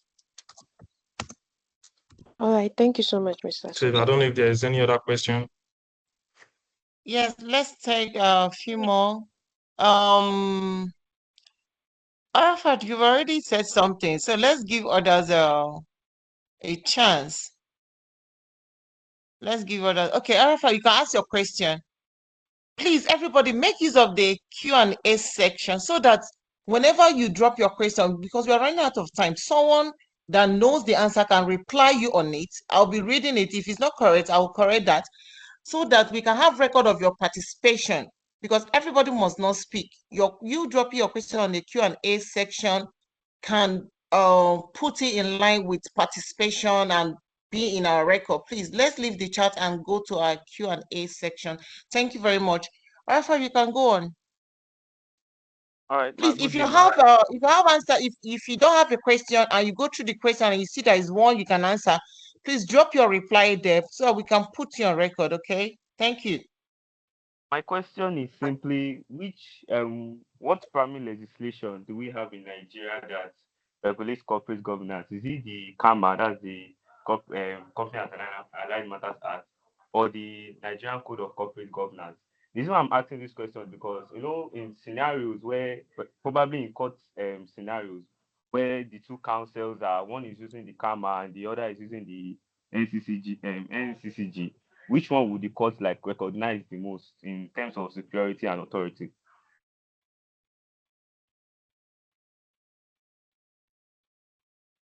Pastor Chibueze, are you here? Did you get a question? Yeah. Yes, I did, but I didn't get the second regulatory listing. He was comparing the CAMA to.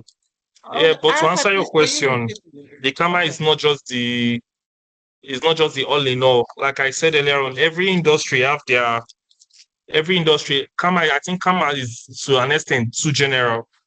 Every industry have guidelines, have laws passed by the National Assembly to regulate that industry. Like let's say if you talk about the oil and gas industry, we have laws there guiding them. So it's according to the law of compliance of that industry that these companies are going to be adjudged on. Then generally you can see CAMA, it's, as I said earlier on, CAMA is it's like a general, it's the general this thing. But when we go to this industry, like the banking industry, they have an act already in there, like in place with compliance and all. So I hope that answers your question. But I didn't get the second regulatory this thing compared to CAMA to. The Nigerian Code of Corporate Governance, NCCG, I think it was enacted in 2018.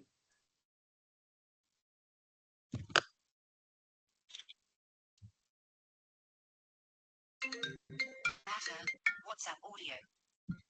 Sorry, the next. Hello, so can you hear me? I still didn't get that. I don't know the network is. The Nigerian Code. But can you mention the second body you compared the CAMA to? Nigerian Code of Corporate Governance, enacted in 2018. Okay, the Nigerian Code of Corporate Governance. Yes. This is also a general. This is also a general situation. It's a general law like guiding these things. Where in my instance, I'm like comparing it to I don't know what's coming to mind now, but take for instance an oil company, a company in oil and gas has an issue. Definitely, they are going to go through this the CAMA, the corporate governance, and they are going to go through the laws guiding that industry per se. So hope you're getting it now. Yes, sir. Fine, sir.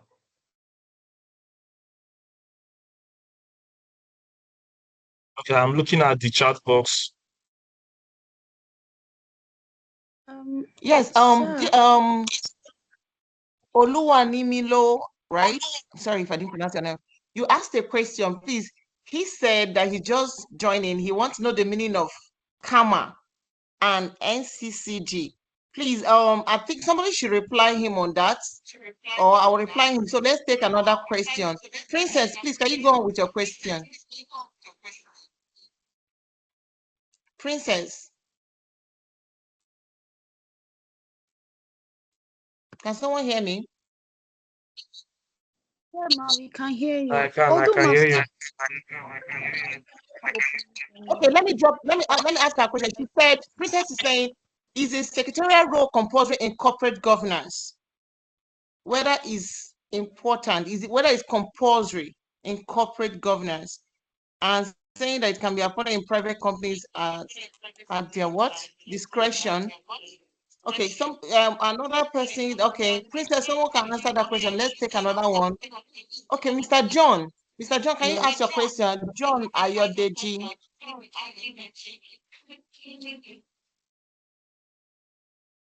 Please, everybody mute your mic except you're being called upon so that we can hear ourselves very well. Mr. John, please, can you ask your question?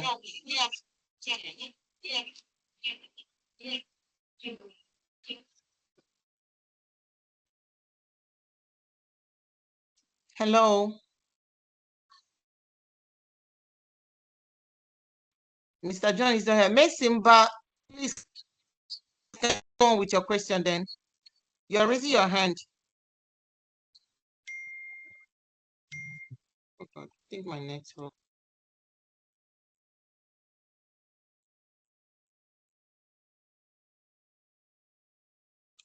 Let's take the last question, okay?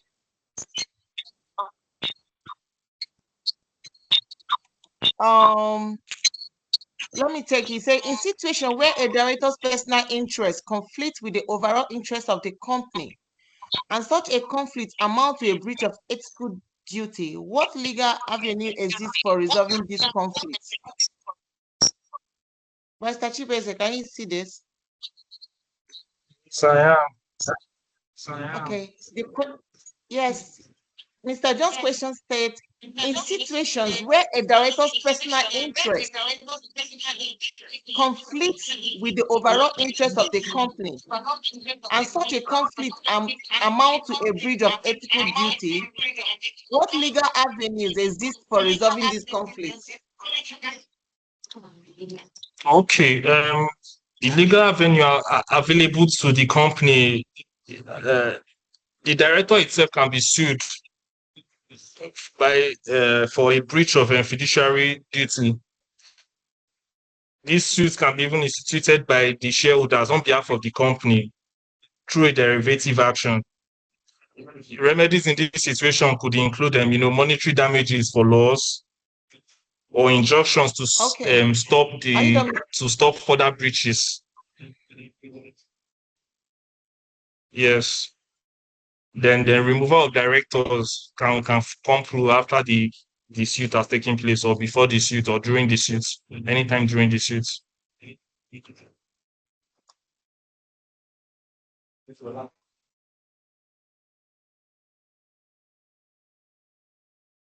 Yeah, let's take one more and wrap up.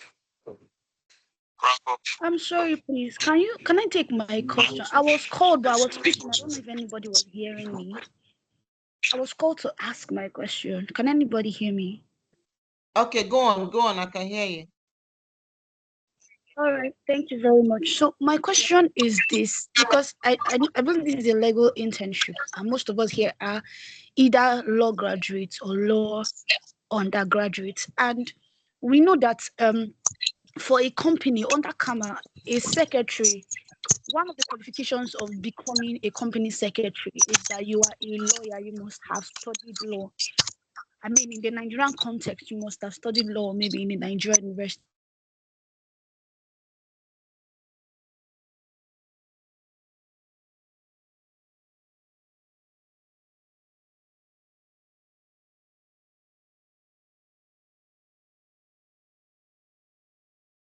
Hello, Messi. Hello, can everybody hear me? I've been speaking. I think your network is bad. We barely hear you. Can you hear me now? I can hear you, but Chibueze, are you online? Yes, I am. Okay, did you get her question? I got the first part, but I don't the network. Okay. Sorry. Answer the first part, then maybe.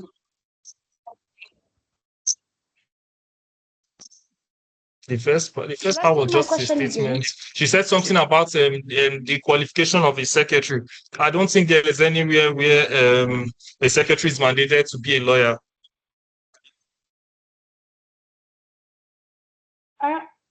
Okay, that question So I was didn't not get complete. I don't know if the you second part of that question. can you hear me, sir? If anybody can hear me, I also want to repeat my question. I can hear you. Go on.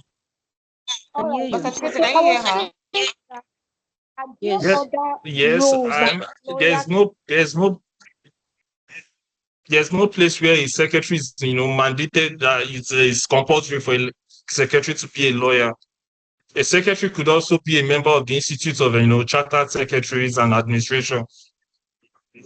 Yeah, the ICSAN, because I mean, Yes. we have non-lawyers in the organization and they are qualified secretaries for companies. So I hope I've answered that. Yes, sir. I get you. No, sir. I get you. I actually said that one of the qualifications is that a person can, one of the a secretary can be a lawyer. I'm saying that for legal practitioners, what other roles that a legal practitioner can take on in a company setting? Because we're dealing with corporate governance, and one of the places that we know that a lawyer can fall in maybe is the secretary role. I'm saying that in a company setting for corporate practice, what are other roles that a lawyer, a legal practitioner can take on aside being a secretary? Right? That's my first question. That's the question I was actually asking. Saying that law is not only based on litigation and other kinds of things, and corporate law comes in. So what are other roles that a lawyer can fit in a company setting? That's my question, sir. According to it depends on the qualification of the lawyer itself. As a lawyer, you don't just depend on your LLB and BL. Some lawyers further their education, and it makes them qualified to even run a company, like being directors. A lawyer can be anything in a company. Depends on his extra qualifications, or it depends on the company's, the company's role and responsibility and what the company needs him to do. Yeah, so don't limit the work of a lawyer to just being a secretary.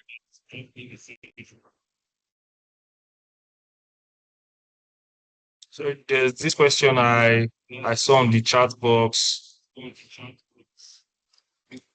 think to what extent? It said something about to what extent are directors in Nigerian companies truly accountable to shareholders under CAMA 2020 and how it compares with global best practice. I want to point out that CAMA 2020, as you know, enhance directors' accountability to shareholders by codifying fiduciary duties. As I explained earlier on, we have fiduciary duty under section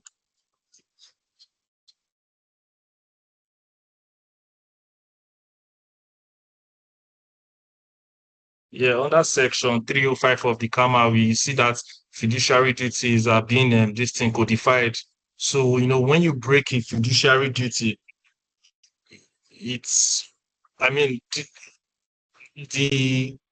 let's say the repercussions that comes with it is in line with global practices. So it's not something that they said or it's in the company's internal this thing. Now it's codified in our own laws. So the director self knows that yes, he has a duty to this company to not act out of line or to not act in his own personal interest. I think every law student should know what a fiduciary duty entails, dating back from the law of thoughts. So now that it has been codified in our laws, it's in line with global practices already. As a director of a company in Nigeria, once you fail in that fiduciary duty in Nigeria, you are liable to the same punishment as that can be found elsewhere. Nobody would say, "Oh no, it's not in our law. It's just a textbook something." No, it's not textbook. It's already codified in our laws. So,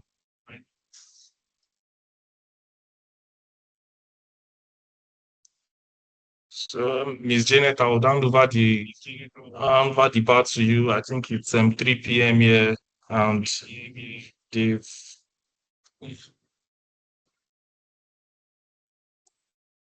Yeah, thank you everybody for your participation. I see all the questions down here. Because of time, we're not going to take everyone.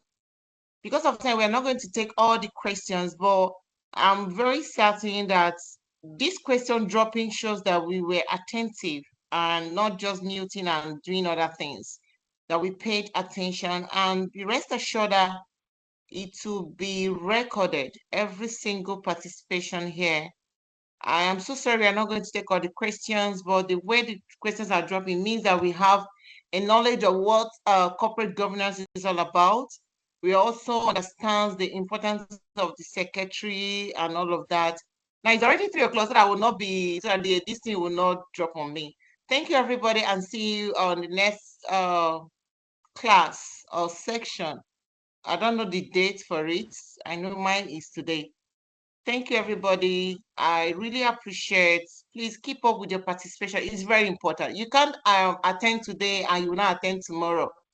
We are putting down all the attendance. We are putting down all the attendance, please. It's not that if we are supposed to have 5 sections and you attended 4, and the number of people we want, and the people that attended 5, and you that missed 1, you miss out what is in for you. So please you better drop your question on your Q&A to show your participation, to know that you are online. I'll advise you, please. Thank you, everyone. I really appreciate Mercy, Arafat, Amira. I see you all. I see you typing your this thing. Thank you, everybody. I'll see you on the next section. Yeah. Good afternoon, ma. There's a question you asked when we started. To... What caused some of the biggest? Sorry, who is speaking? Can you hear me? Who is speaking? Fortune is speaking. Fortune. Can you hear me, ma? Yes, ma'am. Okay, let me give a question. Okay, go on. Yes, ma'am. That was the question you asked at the beginning. You said you asked a question, which is what causes some of the biggest corporate scandals? Yes, please. Good, very important. I want us to understand, because if you don't understand the corporate scandal in history, I don't think you will have the broad knowledge of the corporate governance, how corporate governance come in existence. Do you understand? Because yes, for everything, there is always a cost. There should be a reason why we have corporate governance, why we have governance in corporates. Do you understand? Yes. So if you can please tell us, what do you think? All right, ma'am. All right, ma'am. So by introduction, my name is Akuchie Chizitere. I'm a law graduate from Bingham University, awaiting law school. So in answering your question, ma, basically what causes some of the biggest corporate scandal in history? I would answer this by saying 2 things. One is fraudulent accounting practices. Because I remember sometime there's this company Enron in the US. That was this kind of fraudulent thing that happened. They basically inflated their profits, right? And upon that, I think shareholders lost a lot. They inflated some of their profits, and they were now hiding some of their debts that were running in billions. So because of that, the truth came out, I think sometime in 2001. And so that company immediately collapsed, and a lot of shareholders and employees lost their jobs and their money and all that. So one of it is, like I said, fraudulent accounting practices. Then another one I would say is a cause of corporate scandal is also a lack of transparency. So a lot of financial structures off the book, basically, a lot of them hide a lot of things. They're not transparent to either the management or to the shareholders, and vice versa. So these 2 are one of the major causes of corporate scandals in history that I know of. Yes, ma'am. Thank you. Thank you very much. Thank you for that input. You're very accurate. So somebody else wants to speak. Good afternoon, ma. Hello. Good afternoon, ma. Yes, good afternoon. I can hear you. Okay, ma. I want to talk on the biggest scandal from my own understanding and perspective. That the biggest scandal is weak leadership from the summary of everything, because there is no way there would be a good leadership that a particular company cannot give out true accountability, transparency, and all other benefits that corporate governance should be. So if there is a weak leadership in a particular company, then that company is not going to provide the transparency and accountability it should provide to the agents. Thank you, ma. All right, thank you very much. You So, people in are addition to really that, ma'am. doing well. Sorry? In addition to that, Can I just give just one input? Okay, let's take the last person. okay, can I proceed? Good afternoon, ma. Hey, Jesus. Hello? Hold on. You people hold on.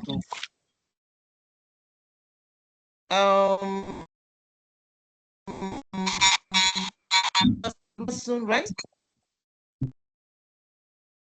Chibueze is asking a question. What's the tax? The tax is, what do you think caused the scandal of in history of corporate, that we are having a corporate governance now? So, Dosan, you can speak. Oluwashun, you can speak. Oh, okay, ma. Good afternoon, ma. Okay. Thank you so much for today's insightful and enlightening section, ma. So, actually, the question I asked, I think I've seen answer to it, and I just want to say one or two things to the tax you've given to us. That what are the major causes of corporate scandal in today's world, in our today's world. So basically, I think one of the causes is failure or inability to comply with global best practices when it comes to corporate governance. So we've seen some of the pillars or principles that governs or manage corporate governance, good corporate governance. So some of them were discussed in the course of today's lecture, such as accountability, independence, responsibility, and so on and so forth. So if companies fail to comply or oblige to these core principles of good corporate governance, you can say that scandal is inevitable for such company. And also, just as one of my colleagues has rightly stated, and I want to also say that in the words of John Maxwell, he said everything rises and falls on leadership. So if the leadership is weak, is ineffective, is guilty of breaching fiduciary duty, we also see that it will inevitably result into what is it called company scandal. And also all other persons, stakeholders, and members or employees of the company, if they don't adhere to global standards in regard or in respect to corporate governance, we will see that scandal will be inevitable. So those are my honest input on this question. Hello, ma. Thank you very much, Dosan. Hello. Okay. Hello, ma. Hello, Hold ma. on, please. Good afternoon, Mercy, we've heard from you, Mercy. So just breathe down. Let's just take from Chine. Good afternoon. Okay. Chine, you can speak, please. All right. Good afternoon, ma'am. Good afternoon.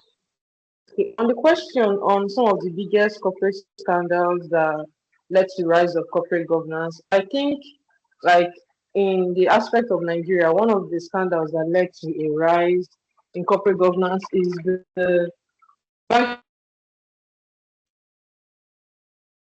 sector crisis that happened in 2009, where banks like Ocean Bank and Intercontinental Bank, they collapsed because of the concealed bad loans that they had from the shareholders. They did a lot of reckless lending and some insider abuses. So that collapse of the bank led to some revision in the corporate governance for banks, and led to a lot of other strict tests and liabilities for directors. So I think that crisis gave rise to a lot of developments in corporate governance in Nigeria, especially in the banking sector. Thank you very much, Ms. Chinel. Can I say There are a something? lot of. Hold on, please. Can I Who just is add something? talking? Awal. Your name is what? Azan Awal. Okay, please. You are the last to speak so that we can call it a day. Thank you. Okay, thank you. Thank you very Please, much. I want to say something. Okay, from what so I say have. something. Can I proceed, please? Go on, we can hear you. Okay, from what I've observed, from Aaron that was mentioned to even Wirecard, what I've seen is that most of these scandals were due to failure in governance and oversight. Because as we can see, most of these scandals, they were not due to the absence of laws. There were laws in place. So I think it's on the regulatory body. So I think the way forward now is how can Nigeria regulators strengthen their enforcement of the rules in place. So I think that's one of the reasons for this corporate governance. How can Nigerian regulators, how can they see the lapses in the governance of the companies before they actually turn into scandals? So I think that's one of the major reasons, is the lack of enforcement on the part of the regulatory bodies. Okay, thank you very much. Thank you for your contribution. The way you are responding means that we understand. We are all in line with the topic of today, and we are all participating. I would like to close so that this one will not log us out. Thank you. And you can also drop your contribution because everyone must not speak. But be rest assured that all the records are in place. We see all your contribution and your interaction. Thank you very much, everyone. See you on the next section. Thank you very much, ma'am. You're welcome. You can exit the group now. If you're done typing, Thank you. I'll leave it on. Group chat. What's up, group chat? Have a lovely day, everyone. Thank you so much,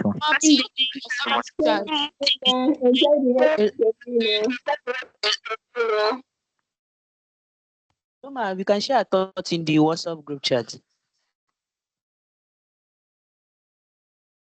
Please, can somebody drop the link of the WhatsApp group chat? Can somebody drop the link?